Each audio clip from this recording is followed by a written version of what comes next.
Fantasy VII Rebirth is a video game with a main story that people will endlessly nitpick and dissect and analyze the themes of. But something that I think should be given more scrutiny and talked about more is the game's many multitude of side quests. I remember back when FF7 Remake was out, one of the biggest criticisms of that game was just how genuinely bad those game's side quests were, and man, they were just so forgettable and unmemorable. While I still think that there is a good amount of stuff that you can criticize these Rebirth side quests for, I will say that the average quality of a Rebirth side quest is much higher than Remake. So in this video, I'm going to be talking about FF7 Rebirth's side quests. Also, obligatory spoiler warning for everything in Final Fantasy VII Rebirth and everything FF7 related. Now, talking about all of 7 Rebirth's side content is just such a massive and daunting task, and so I'm going to qualify things a little bit here, and I'm specifically focusing on the green bubble side quests, the ones that you can find on the various bulletin board scattered across the towns in the game. So we're not going to be talking about any of the proto-relic stuff in this video, none of the Queen's Blood matches, no world intel, and no standalone mini-games. Now this video is not a comprehensive deep dive on every single side quest in Rebirth. Rather, I want to talk about the side quests that I personally found interesting. Now before we actually deep dive into any specific individual side quest, I want to talk about the way that these side quests are formatted, because the formatting of them informs a lot of the structure of how the writing goes and what can really separate a good side quest from a mediocre or even a bad one. Almost every single side quest in the game has Cloud paired up with another one of his party members beside him. So this other party member will be involved in dialogue exchanges with NPCs or Cloud, and they'll participate in the events of that. Upon completing the side quest, that specific party member will then have their character affinity with Cloud grow a little bit, go up a little bit, build your bond. It also allows almost all of the playable party members to have one individual relationship with Cloud in a more low-stakes environment. Things that aren't necessarily story-related. Now, I will say that this format isn't exactly perfect. It does have its downsides, and one of them being that every once in a while playing these side quests, I really did feel like some of these party members didn't add anything truly meaningful to the side quest that I couldn't get if they weren't there. Like, they don't say anything particularly interesting or witty, they don't touch on any sort of deeper ideas or themes about their character or the greater state of the world. Now, fortunately, this problem isn't too pervasive. It doesn't plague too many of the side quests, but considering how good this game is at character interaction and having the characters bounce off of each other in interesting ways, the fact that they even fell through for a little bit for some of these side quests, to me is like kind of insane. Now remember earlier when I said almost all of the playable party members have these side quests with Cloud? There's one exception to that, and it's Cait Sith. Now, given the way that Cait Sith is integrated into Rebirth, that he is generally considered an untrustful character by the rest of the party, he joined super late compared to all of the other characters, and he just straight up betrays the party for a chapter, then yeah, I think it does actually make sense that Cait Sith is not integrated into the affinity system, which then means that he doesn't show up in any of the side quests paired up with Cloud specifically. The only time I think that Cait Sith is in any of the side quests is he does speak up during "Oh Chicken, Where Art Thou?" I also think Rebirth did a really fantastic job of distributing the side quests in a certain way that really covers the entire game's bases. Because not only does Rebirth have to develop its own minor characters and minor side plots in its own side quests, but it also has to carry forward the characters and minor plots from Remake. And I think the game does a very good job at balancing it. Another thing I like about side questing in this game is that you're not locked into doing any of the side quests for within the region that you are in. that you can come back to the side content later. You don't have to do any chapter select, beat the game again. I mean, literally, once you get into chapter 2 in the grasslands, you can just totally ignore all of the side quests, come back later in chapter 12, and do all of the side quests if you want. Or you could just do them upon initially encountering them in chapter 2. Now this praise is obviously in comparison to 7 Remake, where you can only do those side quests in those respective chapters. I mean, any other RPG, this seems like a no-duh thing. Why would this be a praiseworthy thing? But what I find cool about Rebirth's implementation is that there's very specific side quests that update with the world state. One example I like to think of is Where the Wind Blows in the Grasslands. This really revolves a lot about Broden in his past. And if in the early game you decided to do the side quest, Broden will directly give you the side quest and says that he can't do it because he is sick.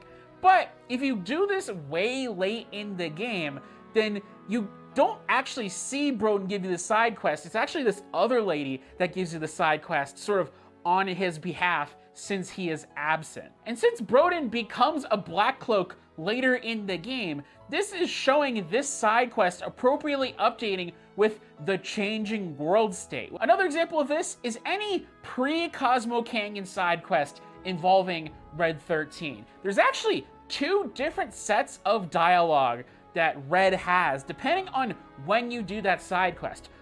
So? It's been several days since the attack, so the scent isn't fresh. Other animals have come and gone as well. This won't be easy. So? The smell's really faded. Not sure how much help my nose is gonna be here. These changes really make the FF7 world feel much more like a real place. That there still is this work that needs to be done. But just because of the fact that a bit of time has passed in this world since you started this adventure, just certain things will be different. Now, my primary example of a side quest that I would point to as being a good side quest in Rebirth is When Words Won't Do in Junon. In this side quest, your primary objective is to protect Salmon the dog, sent by Rhonda to her son in the crow's nest to give him some money. Once you go start protecting Salmon, this conversation strikes up between Cloud and Barret about kids leaving their parents' nest, about how Cloud left home at a young age to join the Shinra military, and how Barret is just so concerned about Marlene and her moving out one day. I love the dialogue between these two because it feels like such a natural conversation that just naturally came up because of the thing that they're doing, and it really reveals a lot of new information about these characters based on sort of a commonality or overlap that the two end up having. And what makes this side quest even extra cool is that once you complete it, you then unlock the Crow's Nest, an entire additional town area within the Junon region. While this side quest isn't my particular favorite, I do still like it quite a lot, and is one that I point to as sort of the gold standard for side quest content in the game. Sometimes a side quest primarily exists to flesh out an aspect of a party member's personality. The Stuck in a Rut side quest, the one in the Junon region where you have to help the Chocobo farmer get his carriage back together, is an example of that. So at the beginning of the side quest, Aerith really wants to help this ranch owner to sort of get his Chocobo business back up and running. But it kind of reveals that Aerith is actually extremely gullible because Cloud points out, hey, this guy is actually really well off, so we're just doing all this work for this guy for free. Sorry for roping you into this, even though he can't pay. Not can't. Won't. Hate to break it to you, but pretty sure that guy's better off than he looks. Wait, seriously? Are you saying I got duped? That he's just using me? Afraid so. It kind of establishes Aerith as being a little like sheltered, naive, maybe a little gullible compared to Cloud. And then at the end of the side quest, Aerith basically turns the tables on the Chocobo farm owner. But I get it. Shinra's a big company, and what they say goes. I can't blame you for being too scared to fight back. Hey, I ain't scared of those sons of bitches. Not one bit. Basically attacking the guy's pride, and it's just like such a great little character moment.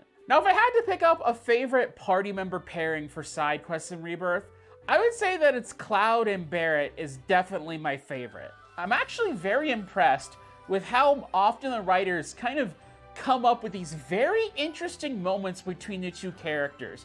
Just these small little exchanges or things that really reveal a lot about the two characters and their perspectives on the world and their perspectives on life. For example, in the Corel quest, Missing Mr. Birdie, you and Barret have to go out into the Corel Desert in order to track down Cloud Jr. and try to send Cloud Jr. back to Corel so these kids can have them in their little birdhouse they built for him. At the end of that side quest, you have this very interesting exchange between Barret and Cloud, and I don't want to summarize it here, I just want to let it play out for you. Hope I can bring Marlene back here one day. Tell her about her home and everything else. You sure that's a good idea? I owe it to her father. You'll feel better maybe, but how do you think she'll feel? Don't know, man. And when I was going back through all the side quests for this video, I'm like, wow, this is like a real serious and deep conversation to be having, considering, you know, the side quest is you're chasing a small bird for some children. Now, if there was one party member that I thought had the weakest showing when paired up with Cloud, I thought it was Yuffie, actually.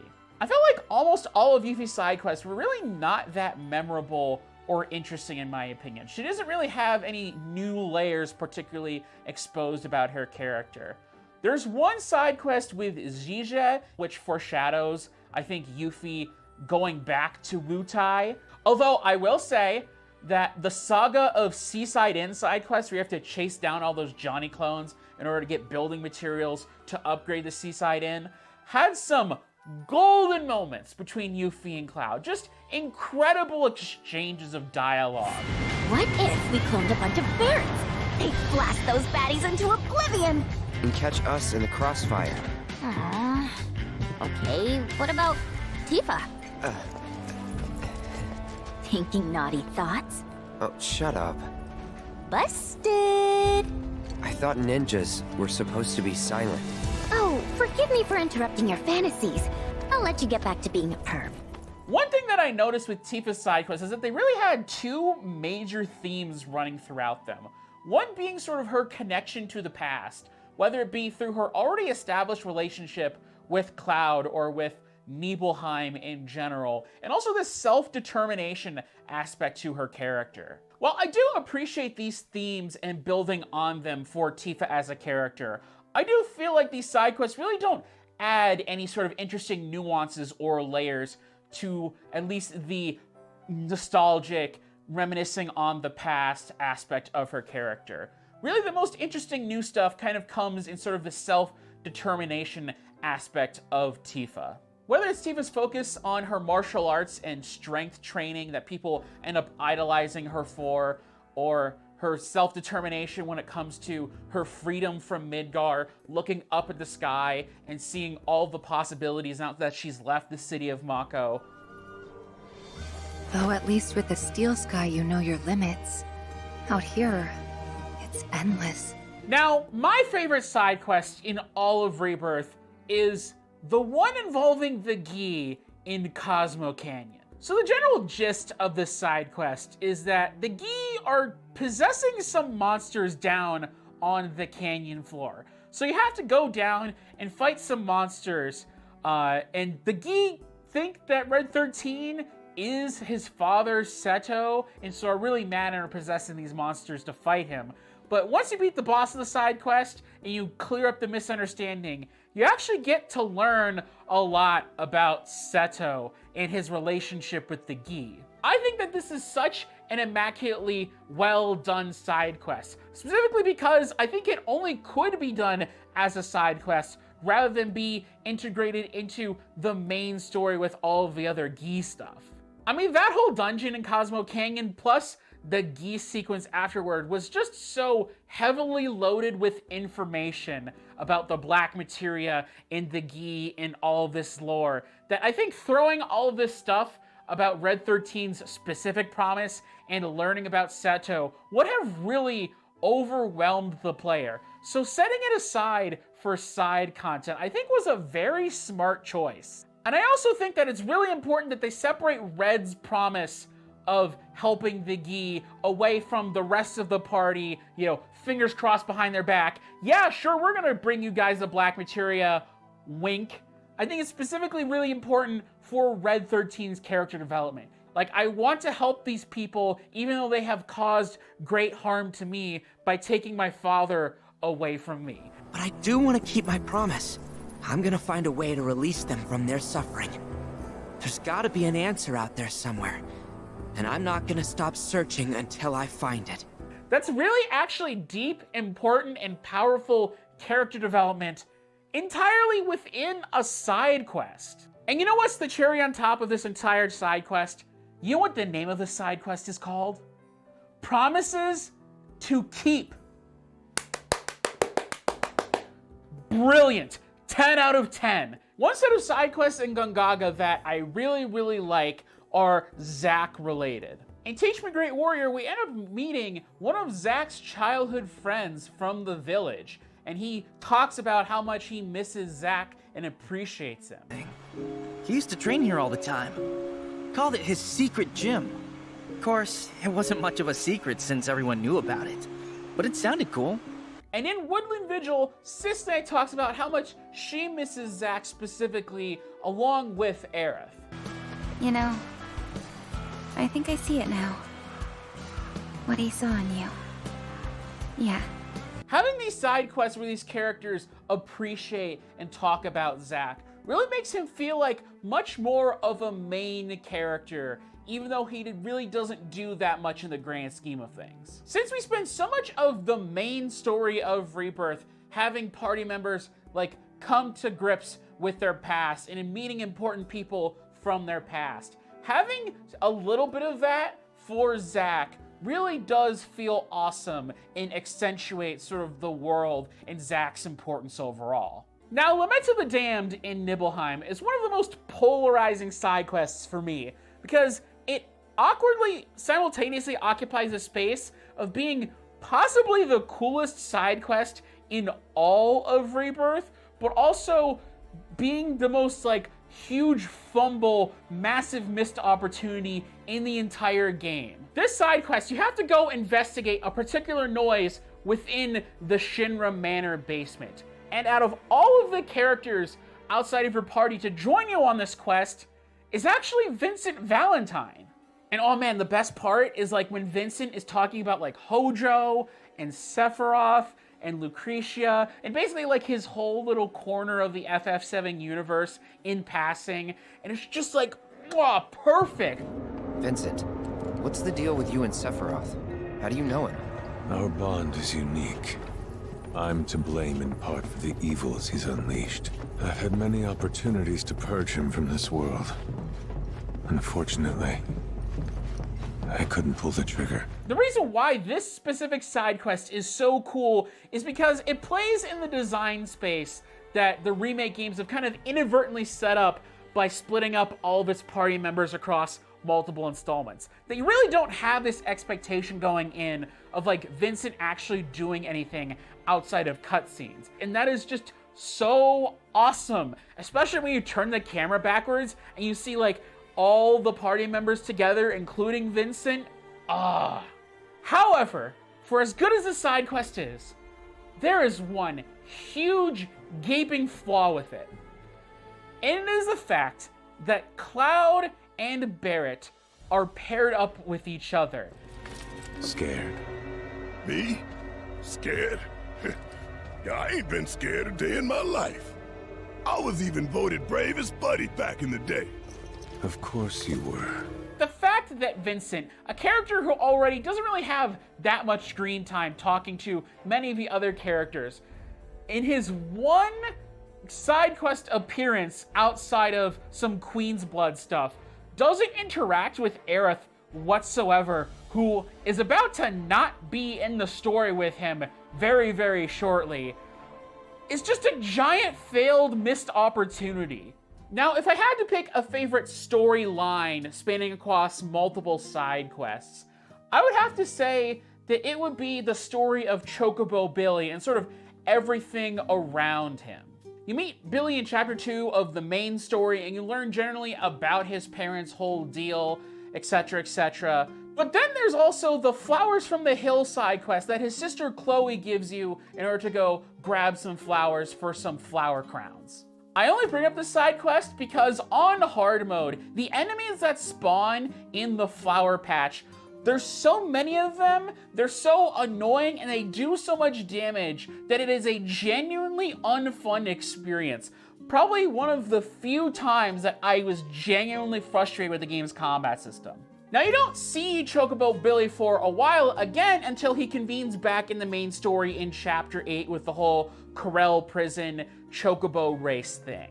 The next time we see Billy is in Chapter 11 working for the Chocobo Sage, and in it we start to get a much clearer picture about what actually happened to his parents. That it turns out that Chocobo Billy's dad and Chocobo Sam actually were collaborators in the business in the past. This culminates in the side quest Gold Cup or Bust at Gold Saucer, where you as Cloud have to race Chocobo Sam's prized jockey in order to get the information out of him about what really happened to Chocobo Billy's parents. And so what ends up being the truth is that Chocobo Billy's parents ended up selling themselves to slavery to Don Corneo in order to keep funding their Chocobo conservation effort because it wasn't self-sustaining, it was unprofitable. And so they had to keep taking more and more loans in order to keep this effort going. This ending, I think, is absolutely fantastic because not only does it tie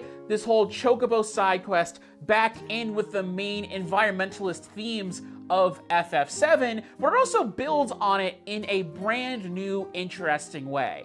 What Chocobo Billy's story shows us as players is that there really is no way that you can have alternative institutions in the world of FF7. That everything that is established is destroying the planet, and any attempt to try to establish alternatives to counter that will be subverted. It means that any sort of genuine attempt to try to save the planet, when you peel back all of the layers, it's just Shinra at the bottom of literally everything. Avalanche, it's actually Shinra. Wutai, it's actually Shinra. And even the nice little Chocobo conservation farm, when it comes down to it, is funded by money that comes from Don Corneo, who, I remind you, is given free reign over the slums by, you guessed it, Shinra. But of course, I can't end this video without talking about the final side quest of Rebirth overall. The most extremely obnoxious, annoying side quest in the entire game. Can't stop, won't stop. The Shinra middle manager has absolutely broken his brain and has just totally no-lifed a bunch of gold saucer minigames. So you, as Cloud, have to go through and beat all of his high scores in order to prove herself as the ultimate party animal. Now listen, I like FF7 Rebirth a lot. I've played the game multiple times over across multiple platforms with multiple hard mode runs. I like a large percentage of the mini games in Rebirth, but this side quest was just too much for me, dude. I couldn't even finish it. It just got so frustrating for me, I ended up just watching the end of the side quest on YouTube anyways, just because I just couldn't put up with it. I think a large part of the problem for Can't Stop, Won't Stop for a large amount of the player base is that the mini games very much depend on the person, whether they like it or not. So for these specific mini games in Can't Stop, Won't Stop, if there is one that maybe you don't like as much as the others, then having to go through extremely difficult versions of these mini games you might not be fond of is going to be a really infuriating experience. And really, from a narrative standpoint, I don't even think it's worth finishing this side quest either. The only real story or narrative that this side quest brings is it acts as a sort of thematic bookend to all of the sort of fun, heavy side quest stuff in Rebirth. After completing the side quest, Shinra Middle Manager buttons back up and gets back to serious business after spending a good amount of hours playing all these mini games. It's like, wow, oh geez, that sounds kind of familiar. Maybe it's also referring to me as the player who spent this entire game playing a bunch of these mini games as well. To me, at least, I feel like the Gilgamesh proto-relic stuff is a much better and more respectful finale to Rebirth side content than Can't Stop, Won't Stop. But that's just my opinion. So anyways, guys, that's it for the video. Did you like any of the FF7 Rebirth side quests? Comment down below letting me know what your favorite side quest was, your least favorite was, any of the story themes, writing really, touched your heart in a particular way. Let me know. Like this video if you liked the video. Subscribe if you want to see more content like this from me in the future. Hit up my Patreon down in the description if you want to give me some of that cash money in order to incentivize me to make more videos like this in the future. So that's it, and have a good day.